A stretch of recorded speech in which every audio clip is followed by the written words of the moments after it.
Yo, what is going on, everybody? Hopefully, you're all having a fantastic day whenever you're seeing this, right? We got some people that are seeing this live on Zoom. We got some people that are gonna be seeing this as as a recording, right? And in the, video here, it shouldn't be too long, probably between 5 and 10 minutes, but I want to just touch briefly on, how you can actually go ahead and get started in the cryptocurrency space.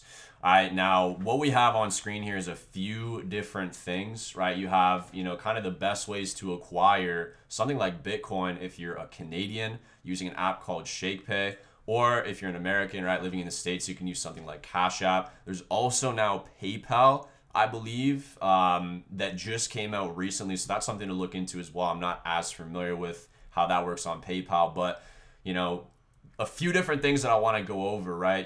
First things first.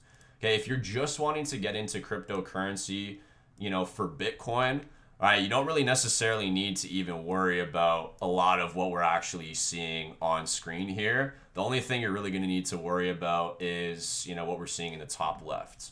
All right, so if you're Canadian, my personal opinion is that ShakePay is the best and easiest way to go about getting your hands on any sort of Bitcoin, right? They actually accept e-transfer, so you don't have to worry about your bank not letting you, use your credit card to buy, crypto. Because, believe it or not, guys, banks will give you a well, actually, this might actually make sense, but banks will give you a super hard time when it comes to buying, any sort of cryptocurrency, right? Bitcoin obviously being the primary one because it is technically competition to the banks. All right.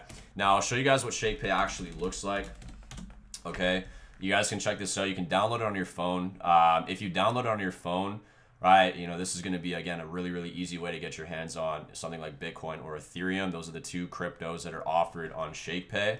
Right, there's actually a referral system in place as well. So what I'm going to do is both, in the description of this video, but as well as in the Zoom chat, what I'll do is drop the link that'll take you directly to the sign up page for ShakePay.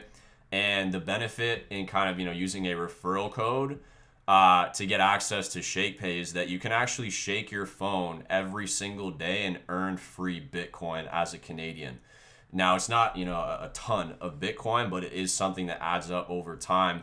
I think, as the days go on, the more consecutive days you have, right, the more it's actually going to add up in terms of how much free crypto you're earning just from shaking your phone. That's why it's called ShakePay, right?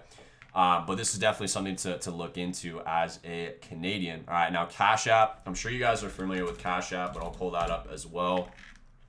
This is going to be the easiest way for you as an American to get your hands on Bitcoin, right? Cash App is, from my experience, the easiest way to get your hands on Bitcoin in the States, right? So this is something to look into as well, okay? Now, if you're outside of the States and you're outside of Canada, you might have to do a little bit of searching, right? But if, you're able to go through PayPal in whatever country you're residing in, that will probably be your best bet, right? We have an individual in the chat that's saying that Coinbase is another great opportunity to get your hands on crypto. 100%, I agree with that. And I should actually include that in the section where it says crypto exchanges to look into. Okay, if you're wanting to dabble a little bit more in the cryptocurrency space, right, guys, cryptocurrency is way more than just Bitcoin. All right, there's a lot of different cryptocurrencies that actually have intrinsic value for what they're providing to the blockchain network. If you're not familiar with what the blockchain network is, that's what actually allows us to transact using something like Bitcoin. It's the behind the scenes of how Bitcoin and other cryptocurrencies work. So certain cryptos are actually striving to make the blockchain network faster, to make the blockchain network better, as a whole. Okay, so something to really look into, right, is something like Binance, Qcoin. I'll also put in Coinbase here. All right, these are three different, exchanges that are going to be providing you with more, kind of more of a variety when it comes to getting your hands on cryptocurrency. Okay, I personally use a ledger. I'm going to talk about that in a second. CoinSpot in Australia, perfect. I appreciate you for dropping that for any of the Australians in here. Okay, but yeah, so think about it like this, right? For the best analogy that I like to use when it comes to something like a crypto exchange.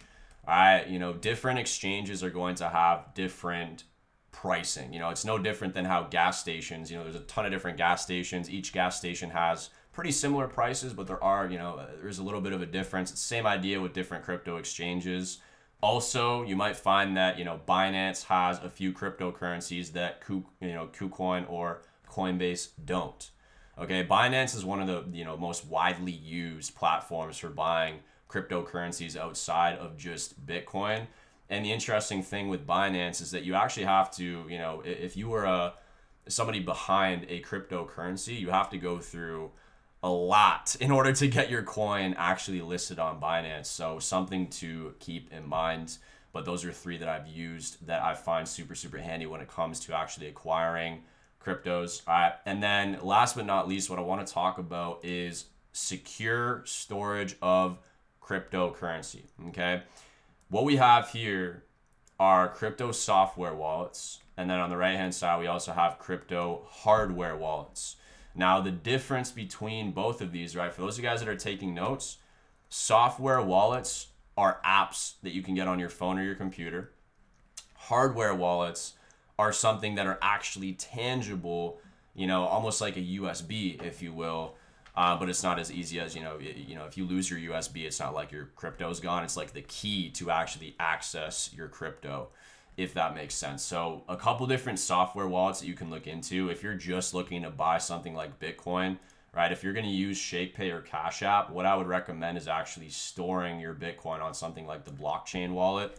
I'll show you guys what that looks like. This is something you can, again, download on your phone. All right, but it's also something you can find on the internet. All right, so in here, this is what blockchain looks like. You can go ahead and sign up or log in. Great app. They do, have a few different cryptos, but again, it's not too wide of a variety. They got Bitcoin, Ether, Bitcoin Cash, and I believe they have Stellar Lumens as well. So something to look into there. And then the other one that I have is Trust Wallet. Trust Wallet has a few more options in terms of cryptocurrencies that you can store on their platform. And again, this is something that you can download on your phone or your computer. And I believe the Trust Wallet is actually directly associated to Binance. I could be wrong, but I'm pretty sure they're like, the same developers of Binance also developed the Trust Wallet, if I'm not mistaken, or it could be one of the other exchanges. But again, something to look into, and it's just a secure way to store your cryptos. And then hardware wallets that we have here, there's a couple different examples. I personally use a Ledger Nano X, but I've also owned a Nano S. They're basically the same thing. The Nano X is just wireless, okay? But this is going to be a great opportunity for you to store a vast amount of cryptos on, basically, like I said, a USB. But the thing is, right, is it's not actually on the USB. The USB is like the key to you then accessing your cryptocurrency. Now, if we take a look over here, these software wallets are free. So if you don't want to spend money on a wallet, I would recommend going with a software wallet. But if you want to be super secure, spend some money. It's not too much. Invest into security and get a Ledger Nano X or a Ledger Nano S. There's a couple other hardware wallets you could look into here, right? You could even Google search crypto hardware wallet. Okay, and another one that'll come up aside from Ledger is something called a Trezor. All right, Trezor, this is, wow, that's super expensive. I'm not too sure what's special about that one, but Trezor is another one that you can look into, okay? But the Ledger website looks just like this. I'll show you guys this real quick. Right now it's Black Friday as well, so you can look into, at the time of this recording, it's Black Friday, so you can look into, saving some money there. But in here, we have the Nano X, okay? This is the one that I personally use. Let's see if we can go right to the product page here for pricing. Okay, yeah, cool. So it's $160 Canadian, which is pretty reasonable, especially for what you're actually getting with the wallet in terms of security. All right, so something to look into, right? And aside from that, guys, that's pretty much all I wanted to go over with this particular recording, this particular part of the Zoom call for those of you guys that are watching it live. Something, again, to really look into, especially with how much the cryptocurrency space is blowing up right now. All right. And with that being said, I'm going to go ahead and end the recording. Donnie Dropout signing off. We'll talk to you guys very, very soon.